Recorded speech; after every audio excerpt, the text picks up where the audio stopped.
छोटीशी video clip मी तुमच्याशी share केली. अंगावरून अगदी काटा आलेला ज्यावेळेस महाराज म्हणतात नमो पार्वती पतये हर हर महादेव. नमस्कार मंडळी, मी प्राच्याने आपल्या व्हिडिओमध्ये तुमचं दिलसे स्वागत. तर आताच मी एका आठवड्याच्या पाठीमागं धर्मवीर छत्रपती संभाजी महाराज यांच्यावर आधारित असलेला छावा पिक्चर बघून आली आणि मला या पिक्चरचं माझं पर्सनली मत म्हणजे मला तो पिक्चर कसा वाटला हे तुम्हाला सांगायचं होतं. आणि मला खूप भीती वाटत होती आणि आत्ताही मला वाटते. मी लहानपणापासूनच एक वाक्य खूपदा ऐकत आले, पुस्तकात वाचलं आहे, परत खूप वेळा भाषणातून ऐकलं आहे.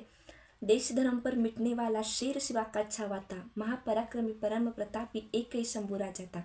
या वाक्याचा अर्थ मला या मूवी बघताना पूर्णपणे समजून आला आहे. खूप छान म्हणजे खूपच छान हा मूवी बनवला आहे. मला हा पिक्चर बघताना झी मराठीवर स्वराज्यरक्षक संभाजी महाराज ही मालिका यायची. ती मालिका मी पहिल्यापासून फॉलो केलेली, त्यामुळे मला हे पिक्चर बघताना प्रत्येक सीन मला माहीतच आहे असं होत होतं, कारण मी ती मालिका पूर्णपणे बघितलेली.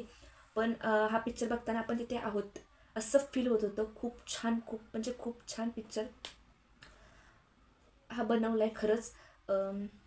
मला जास्त बोलता येत नाही आहे कारण मी पहिल्यांदाच असं बोलत आहे. आणि जर का म्हणजे काय चुकलं असेल तर तुम्ही मला क्षमा करा. पहिलीच वेळ आहे आणि रिव्ह्यू तुम्हाला आवडेल ना आवडेल, पण हा पिक्चर नक्की बघा. Thank you for watching.